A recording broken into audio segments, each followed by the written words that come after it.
Good evening sir. Good evening children, कैसे हो आप लोग? एक अच्छे। ठीक है, बोलिए आज का क्या प्रॉब्लम है? सर बोर्ड में लिख दिए हैं डी ब्रोगली इक्वेशन क्या होता है वो समझा दीजिए। तो यहाँ तक मतलब पहुँच गए हो? हाँ। ठीक है।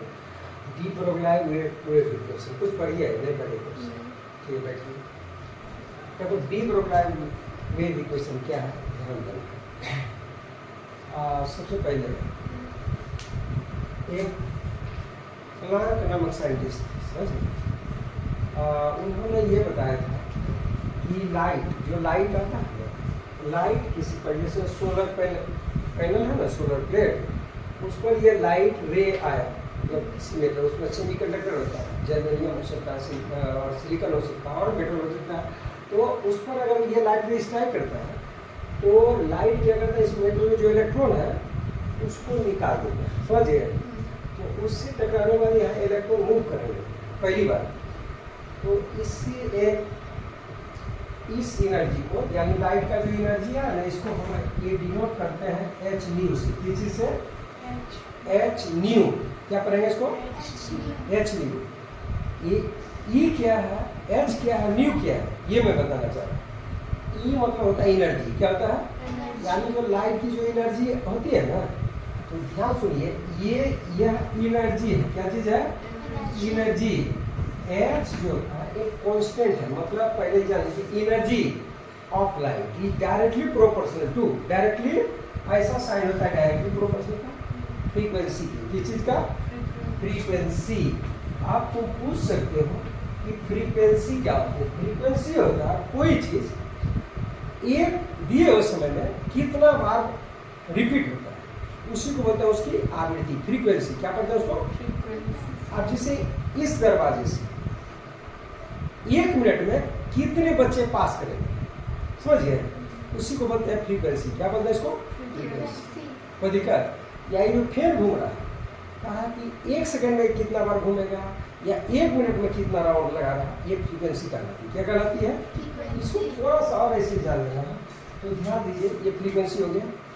अब इसको ई लिखे, ई इक्वल टू, ये जब प्रोपोर्शनलिटी कांस्टेंट हटाएंगे ये आ जाता है एच। क्या आ जाता है? एच। और ये न्यू, फ्रीक्वेंसी को न्यू से बनाते सिंबॉलिक टर्म। तो न्यू, अब देखिए ये यहाँ पर आपको जाना हुए H equal to Planck's constant. क्या पढ़ते हैं इसको? Planck's constant. Clear? Planck's constant क्या? प्लांक्स एक साइंटिस्ट थे और मैक्स प्लांक्स यही इसका खोज किए थे कि लाइट आता है, इतना एनर्जी निकलता है और इतना इलेक्ट्रॉन निकलता है, किस लाइट की फ्रीक्वेंसी कितना है और उसकी एनर्जी कितनी होगी। तो उनके सम्मान में इस कांस्टेंट का नाम रखा गया प्लैंक्स कांस्टेंट। क्या रखा गया? Planck's constant. एच से डिनोट किया जाता है और इसका वैल्यू होता है 6.625 इंटू 10⁻³ जूल सेकेंड। क्लियर? यहाँ तक कोई दिक्कत? लेकिन एक साइंटिस्ट थे आइंस्टीन। क्या थे? साइंटिस्ट मतलब वैज्ञानिक, समझ गए। तो ये आइंस्टीन साहब क्या किए थे, एक इक्वेशन दिए थे एनर्जी का कि कोई मूविंग पार्टिकल है या चार्ज पार्टिकल है, वो मूव कर रहा है। क्या कर रहा है? उस मूविंग पार्टिकल का मास अगर m है, क्या चीज है? m मतलब मास मतलब भार, कितना वजन होता है, जिससे बोलते हैं कि हमारा वजन 35 किलोमीटर है, 36 किलोमीटर है, जितना भी है। तो किसी भी पार्टिकल का कुछ मास होता है, इक्वल टू ये होता है mc²। क्या होता है? mc²। Clear? Equal to mc², जहाँ m होता है mass of the particle, c velocity of light. तो देखिए वेयर, क्या लिखेंगे? Where m equal to mass of the particle. क्या हो गया? Mass of the particle, mass of the particle. c equal to velocity of light, c equal to velocity of light. कोई दिक्कत यहाँ तक? और ये लाइट जो आती है ना, धूप जिसको बोलते हैं, उसी का स्पीड, उसको c से डिनोट किया जाता है। ये हो जाता है 3 लाख मीटर पर सेकेंड। कितना होता है? 3 लाख मीटर पर सेकेंड। 1 सेकेंड में 3 लाख मीटर ये कम होता है। तो ध्यान दीजिए, तो ये हो जाएगा 3 × 10⁸ मीटर पर सेकंड। यहाँ तक कोई दिक्कत? देखो दोनों ये टर्म है एनर्जी का, किस चीज का? ई का। तो इसको मान लीजिए इक्वेशन नंबर 1, इसको नंबर मान लेंगे इक्वेशन नंबर 2। कोई दिक्कत? दोनों इक्वेशन सर एक बार और समझा दीजिए। Very good. देखिए आइंस्टीन बोला था कि कोई पार्टिकल, आइंस्टीन साहब बोले थे कि कोई पार्टिकल अगर मूव कर रहा है तो मूव कर रहा तो वो कोई वेलोसिटी से मूव कर रहा है, उस वेलोसिटी को लाइट की वेलोसिटी से, ये सी क्या बोले, ये तो लाइट एक पार्टिकल को नहीं, लाइट का पार्टिकल यहाँ तक आ रहा तो वो भी कर रही है। तो उस और ये लाइट पार्टिकल बना किस चीज का होगा? फोटोन का। किस चीज से? फोटोन से। समझ गए? या पार्टिकल के लिए कोई पार्टिकल, जैसे ये पार्टिकल मूव कर रहा है, जिससे कोई चीज गेंद को फेंकते हो तो उसका मास होता है ना कुछ, वो मास और किस वेलोसिटी से जा रहा, तो मास इनटू वेलोसिटी को बोला जाता है ये मोमेंटम। क्या बोलते हैं उसको? मोमेंटम। इन्होंने एनर्जी के, इसको बोलते हैं मास वेलोसिटी, मास एनर्जी, ये रिलेटिव वेलोसिटी के कॉन्सेप्ट पर इन्होंने आया तो दूर की बात है। अभी सीधा जानना है कि मास इनटू लाइट की वेलोसिटी का स्क्वायर करके एनर्जी इन्होंने कैलकुलेट किया। क्लियर? तो ये इक्वेशन दिए E=mc²। अब दोनों को हम इक्वेट करेंगे। क्या करेंगे? इक्वेट। देखिए यहाँ भी एनर्जी है E और ये, तो अब क्या करेंगे? After equating both equation, after equating और या कंबाइनिंग बोथ इक्वेशन, ठीक है इसको? ठीक है। तो देखिए यहाँ क्या करा, आफ्टर कंबाइनिंग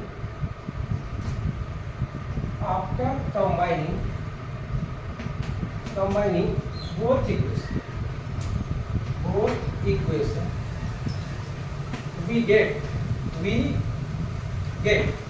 क्या गेट करेंगे? देखिए यहाँ पर है E=h/nu। क्लियर? और E= क्या चीज, मतलब यही एनर्जी, यहाँ E=mc²। तो दोनों को इक्वेट कर दीजिए, यानी h/nu =mc² लिख सकते हैं ना?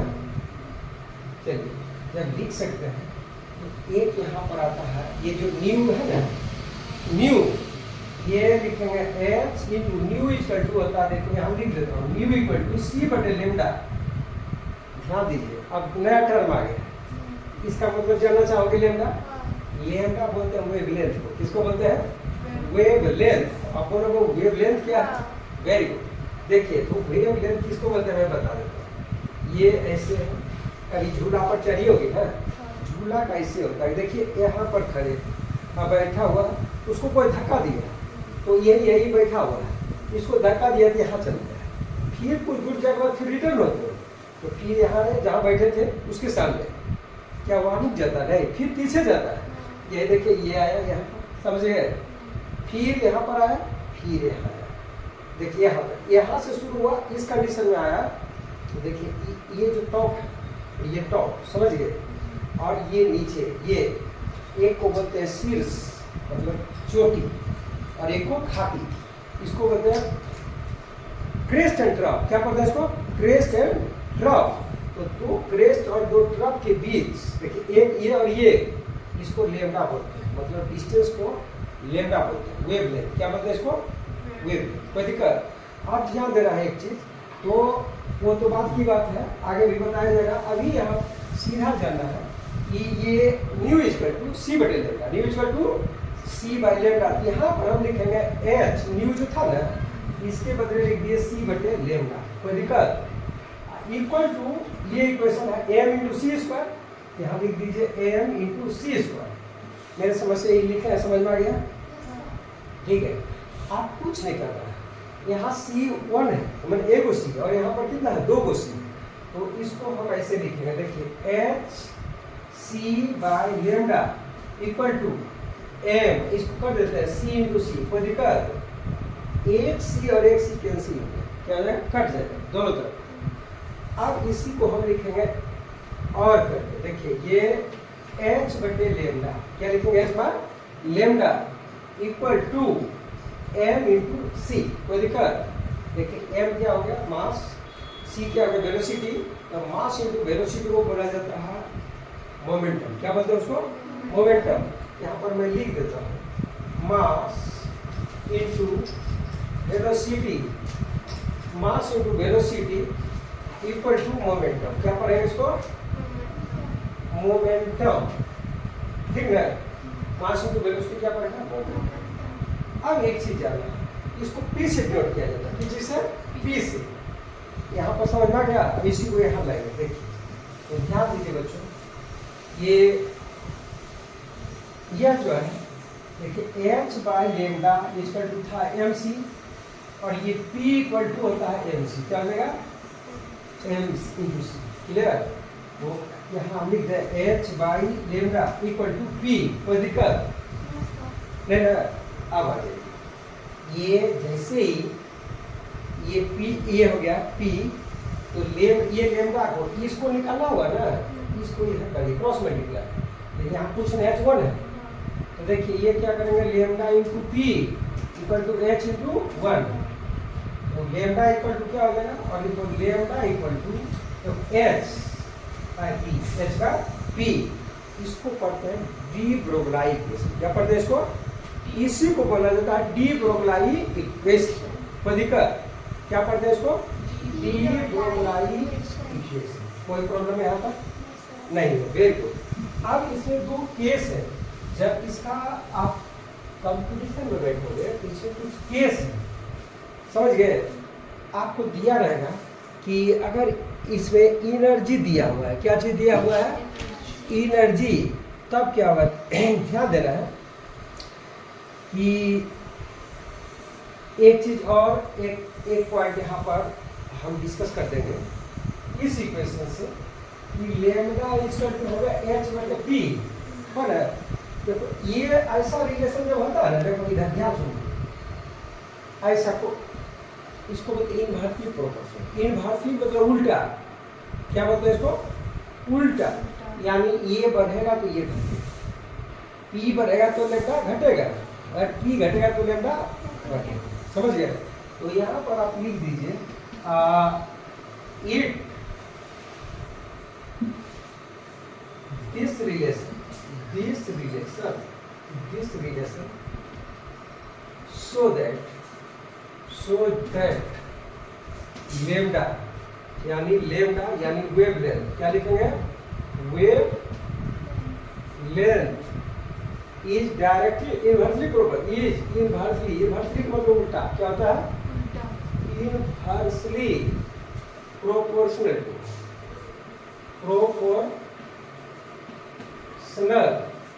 To wavelength.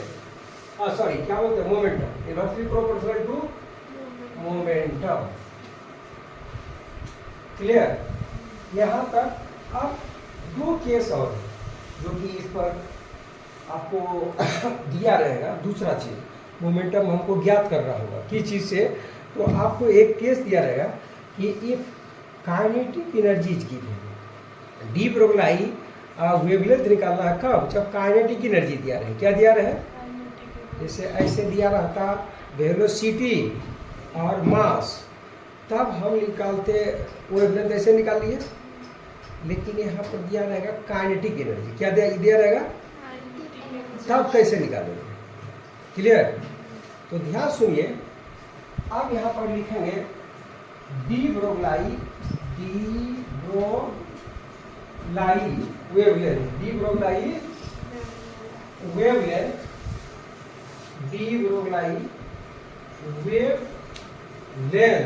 E kinetic energy की। काइनेटिक एनर्जी दिया गया। क्या चीज दिया गया है? Kinetic energy is given. कोई दिक्कत? काइनेटिक एनर्जी का ये होता है हाफ। देखो kinetic energy equal to half M we square. ध्यान दीजिए, कोई दिक्कत? काइनेटिक एनर्जी आपका होता है के ई। क्या होता है? के ई लिख दिए equal to half M we square. अब पहले क्रॉस मल्टीप्लाई कर देते हैं। क्या कर देते हैं? तो इसको 2 से मल्टीप्लाई कर देंगे, और ऊपर वाले कौन से?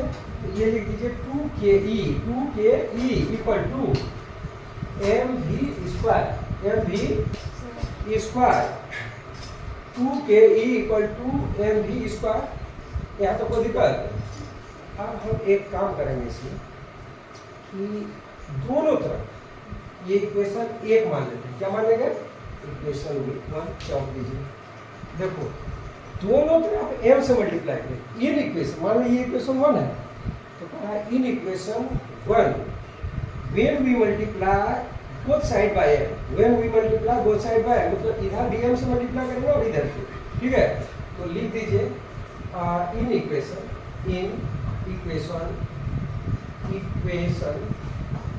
1 after multiplying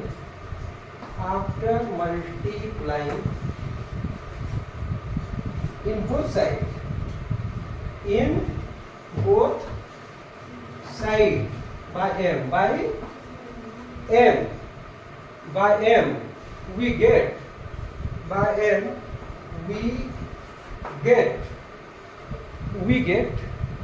तो क्या मिलेगा? देखिए इधर m से मल्टीप्लाई करेंगे ये हो जाएगा 2m इंटू के ई, कोई दिक्कत?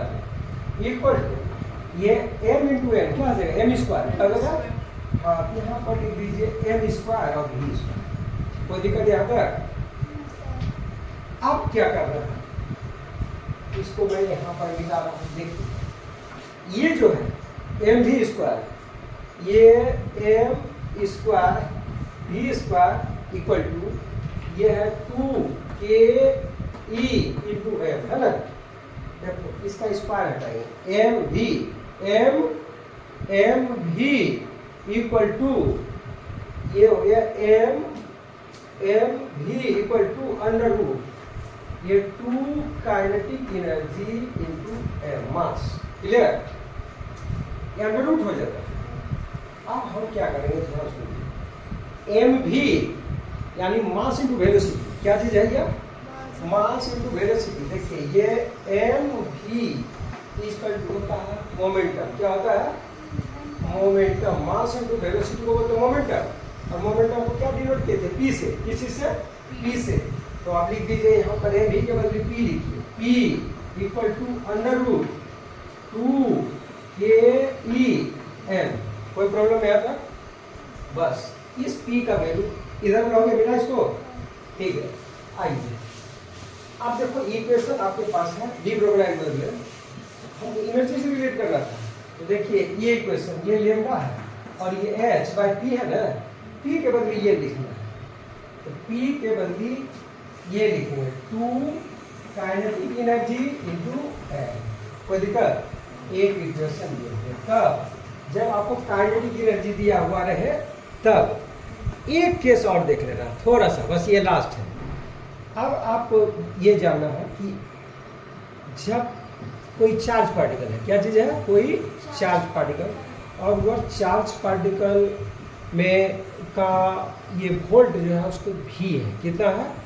v associated with A potential of v volt, ठीक है। तो उसको हम कैसे उससे कैसे वेवलेंथ निकालें, ठीक है ना। तो उस केस में जब कोई चार्ज पार्टिकल घूम रहा है, कोई मूव कर रहा है, कहता है when a charge particle be moving then kinetic energy will be. तो काइनेटिक एनर्जी जैसे कोई ये जैसे हम लोग दौड़ते रहे या कोई ट्रेन दौड़ रही है या कोई गाड़ी कोई रनिंग चीज़ ये चौक रनिंग हो रहा है, इसका काइनेटिक एनर्जी होता है हाफ इंटू इसका मास इंटू वेलोसिटी का square, half m b square. लेकिन कोई चार्ज पार्टिकल मूविंग कर रहा है तो इसका काइनेटिक एनर्जी क्या हो, क्लियर? तो देखिए ये केस में दिखा रहा हूँ।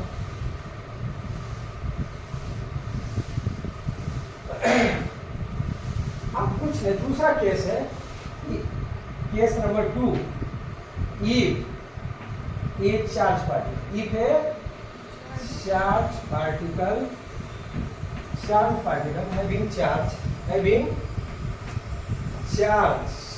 having charge q associated with मतलब जुड़ा हुआ है with potential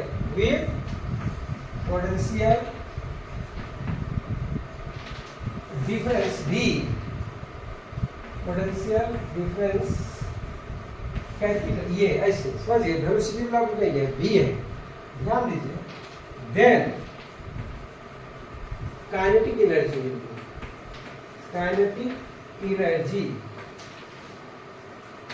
will be kinetic energy will be ये kinetic energy half M we square equal to होता है क्यू इंटू वी। वी मतलब पोटेंशियल डिफरेंस। कोई दिक्कत? बस अब इसको मान लीजिए इक्वेशन नंबर 2। क्या मान लेंगे इसको? Equation number 2। फिर यहाँ पर करेंगे तो इधर बढ़ जाओ आराम से। अब ये हल्ला नहीं करना, अब कुछ लिखते रहो तब तो। ये दोनों लिखते रहिए, मैथ बनाते रहिए, कोई हल्ला नहीं करना है। पूछना है जो पूछना पूछने दो। Half a v square equal to q into v. अब ध्यान सुनिए, इसमें और इसमें दोनों में आप m से मल्टीप्लाई करेंगे। क्या करेंगे? इस साइड मतलब इधर भी, और ये हो गया लेफ्ट साइड, इधर राइट साइड। तो लिखेंगे इन इक्वेशन, या लिख दीजिए बाय m बोथ साइड। क्या लिखेंगे? इसका मतलब समझिए, मैं multiplying by m in both side, in both side. Clear? अब देखिए ये हो गया हाफ m इंटू एम। क्या हो जाएगा? m स्क्वायर होगा ना, ये m स्क्वायर और ये v square. Clear? Equal to q into v into m। दोनों तरफ कर दिए। आप क्या करिए? क्रॉस मल्टीप्लाई करिए। क्या कर देना है? तो यहाँ पर कुछ नहीं है तो 1 है ना, तो इस 2 को इससे मल्टीप्लाई करेंगे, ये हो जाएगा देखिए आपको m square v square into 1 equal to 2q v m। कोई दिक्कत? यहाँ तो कोई दिक्कत नहीं। अगला स्टेप हमें m स्क्वायर v स्क्वायर निकालना है। क्या हो जाएगा इसका अंडर रूट? यहाँ पर लिखिए और m v इक्वल टू क्या हो जाएगा? Under root 2q v m। कोई दिक्कत? अगला स्टेप, बस ये लास्ट स्टेप है। यहाँ पर हम आते हैं, देखिए ये एम भी है और एम भी का क्या होता है? P momentum. क्या होता है? पी। तो देखिए ये लिख देंगे एम भी इक्वल टू पी और ये इक्वल टू है under root 2q v m। Clear? और हमें क्या चीज है? लेमडा इक्वल टू क्या चीज है? h by P. तो h का ये h तो रहेगा ही, ये कर दीजिए बाय ये p का वैल्यू कितना है? ये हो जाएगा under root 2q v m। कोई दिक्कत? एक इक्वेशन ये। अब इसमें थोड़ा सा और पैसे रखना होगा। देखो ये थोड़ा लंबा हो रहा है, कोई बात नहीं, हाँ ये पढ़ना ही पूरा ये। तो करेंगे क्या? Put in the value of ये जो इक्वेशन है ना हमको, इसमें h का वैल्यू है 6.626 और 5 into 10 to the power minus 34 joule second. Clear?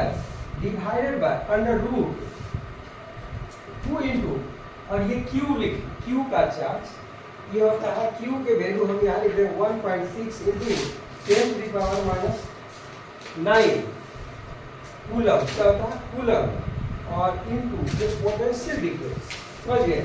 तो पोटेंशियल डिफरेंस ये डिपेंड करता है, मैंने ये अलग रहेगा। यहाँ पर डी लिख दीजिए और मास ऑफ चार्ज बढ़ेगा, मतलब इलेक्ट्रॉन का चार्ज ले लेते हैं। ये हो जाता है 9 into 1 into 10 to the power minus 28। समझ गए? 9.1 into 10 to the power minus 28 gram. हमको किलोग्राम में लिखना है। यहाँ पर लिखिए 31 kg। क्या लिख देंगे? 31, हाँ 31 kg। कोई दिक्कत? जब यह सब वैल्यू देकर कैलकुलेट करेंगे एक फाइनल रिजल्ट हमें आ जाएगा 12.27 बाय अंडर रूट v। तो यहाँ तक समझ गए? अब यहाँ पर लिख दीजिए लेमडा इक्वल टू ये 12.27 angstrom by under root capital V। ये फॉर्मूला हो गया न्यूमेरिकल बनाने के लिए। तो आज यहीं तक। और कोई प्रॉब्लम है? अगर कोई डाउट हो तो पूछना, समझिए। और पढ़ के आगे आज फॉर्मूला बनाना भी सीखा है और ये भी सीखा है। तो आज के लिए ये है, ठीक है। Thank you so much.